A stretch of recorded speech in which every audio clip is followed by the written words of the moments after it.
Hey everyone, it's Colton Wiegers here just for another follow-up to our Thursdays live. I wanted to bring on a special guest today, Kara from Big Brothers Big Sisters, to continue the conversation we just had with Bryn from the Children's Hospital Foundation. I found that there's a lot of great insight from her on how the charitable sector has been impacted, how organizations are changing, and we really wanted to share some more information with you guys from another great group in Saskatoon, Big Brothers Big Sisters. As a lot of you guys know, I've been involved as a big brother for quite some time, but I've gotten to work really closely with Kara and her team on a number of different projects with events and brainstorming and things like that. So thanks so much, Kara, for joining me today to share some insight. Thanks for having me. Absolutely. And like we like to do with these videos, we want to jump right into it and share some great tips and facts with people. So for those who aren't too familiar with Big Brothers Big Sisters and mentoring as a whole, why is it so important right now during this crisis in particular? Well, our mission at Big Brothers Big Sisters is to enable life-changing mentoring relationships to help ignite the power and potential in young people. So what we've learned through this pandemic is that we're really uniquely positioned to ensure that mentors can continue to connect with young people when they really need it the most. And that's right now. And we've identified kind of three key areas that we really feel that mentors can make a difference in the life of their mentee.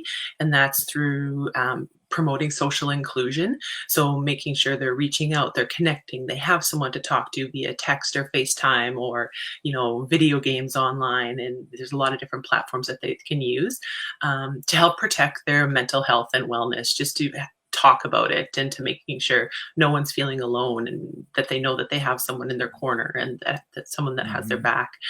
And then to help support learning and educational engagement, because kids aren't in school right now. And so that routine of being in school and, continuing to learn, even though they're not under the roof of their school, that's a role that our mentors can play to help to encourage that learning to continue while they're at home.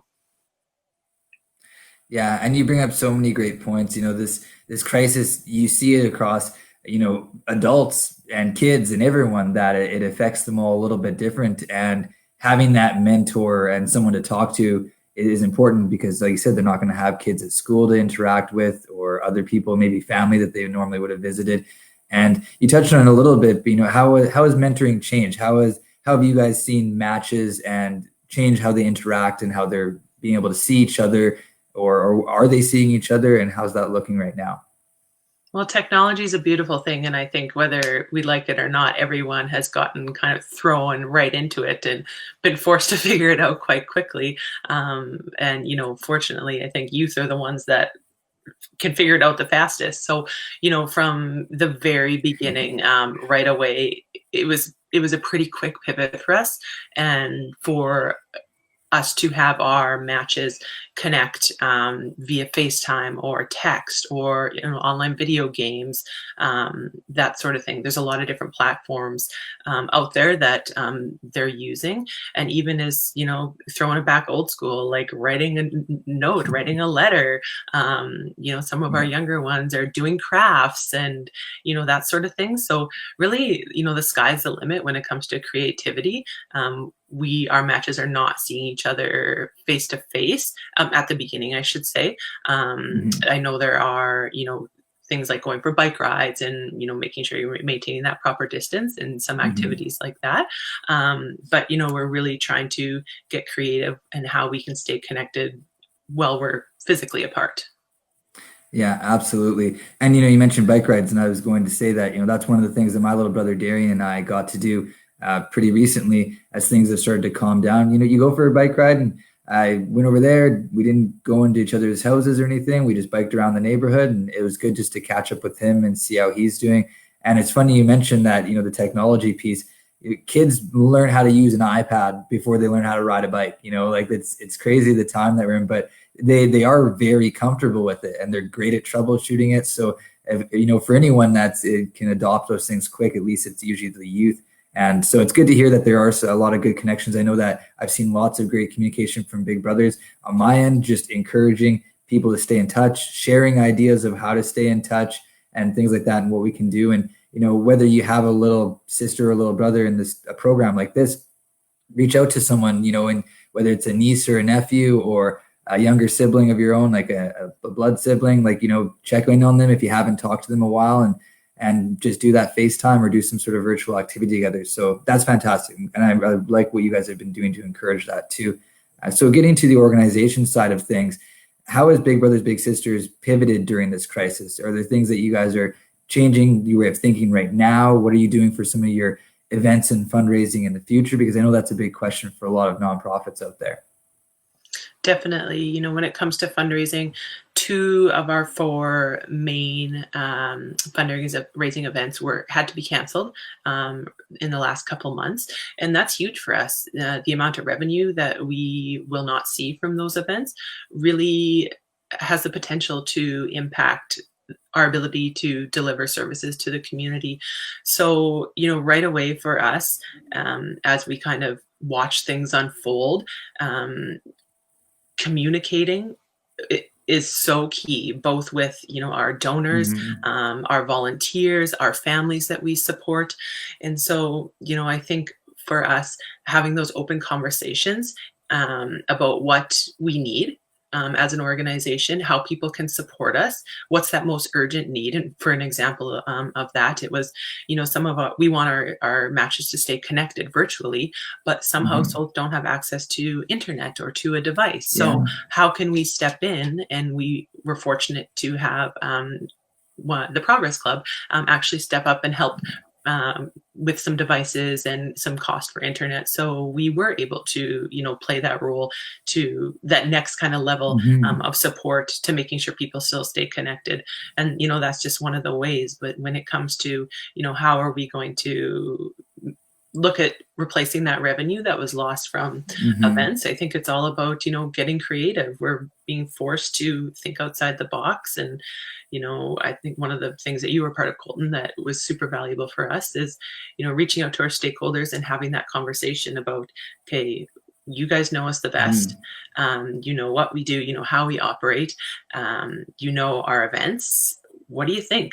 Like, what are you hearing in your industry, and how might that impact our events going forward? And, can we put a twist on them? Like, think about our Poutine Week event, right? Where it was in the past heavily focused on going and sitting down in a restaurant and enjoying a poutine with friends. Well, what's an alternative right now? And talking with our committees and that kind of thing, and thinking about how can we take what we currently have and adapt it to the world that we're living in right now. And those are all great points. And I love Poutine Week. So that's one I'm hoping sticks around in a certain capacity.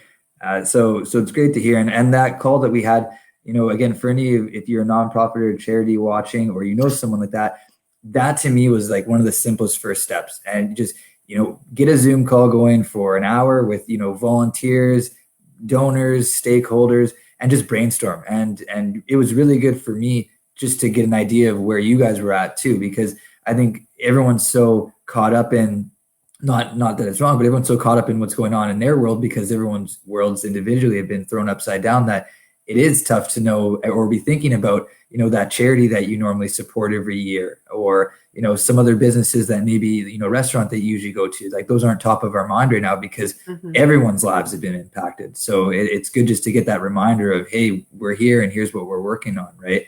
And I didn't know the story about the Progress Club, so that's a great one to give a little shout out to, because it's something that we all take for granted. You and I are right now from the comfort of our homes with great internet making this video, and that's not a reality for a lot of people. And when you're now confined in your house and internet's your kind of usually a main connection out of your home, that's a big deal. So really big shout out to those guys that that was a priority, and I'm glad that you guys recognized that really quickly. That's an awesome story to share, that you found that need immediately and we were able to take care of it a little bit. I think that just kind of goes to show that, as a nonprofit, people want to help. And whether it's financially it just might not be possible right now, but, with their time and with their expertise. So, you have to kind of put it out there. What are you looking for, and what do you need? And, if I would say majority of the time when we ask for assistance, in terms of advice or, non-monetary assistance, The answer is yes. People want to help. And Hmm. so I think that's one of the biggest learnings early Totally. on that we've taken from this is you just kind of got to throw it out there to the universe. And, you're going to find our people in our community are so generous and willing to kind of roll up their sleeves and lend a hand wherever and however they can. Yeah. And that's such a great message to end on. Again, for anyone in this space, for anyone feeling this crunch, reach out to the people who have been involved with you before. Let them know you're there. Let them know if you need help, right? And there's lots of ways, like you mentioned, Kara, that monetarily or non-monetarily that could be a great thing. But we don't know that until we interact with that group, or that group makes it known that, hey, here's how you could contribute and could help. So I really appreciate you coming on to film this with me. I know I threw this at these guys last minute a little bit, but we thought this was just so timely with following up on our Thursdays live to share some info there. So if you haven't seen that Thursday live, absolutely check it out. Lots of great info and feedback from Bryn on how they pivoted there. And we'll hopefully do something else with Big Brothers to share again from another awesome charity that is near and dear to me that, how you guys are changing now and how you're changing in the future. So I think this is great information for everyone watching. I really appreciate you coming and joining me here. Thanks, Colton. We appreciate you too. Awesome. Have a great day, and thanks everyone for watching.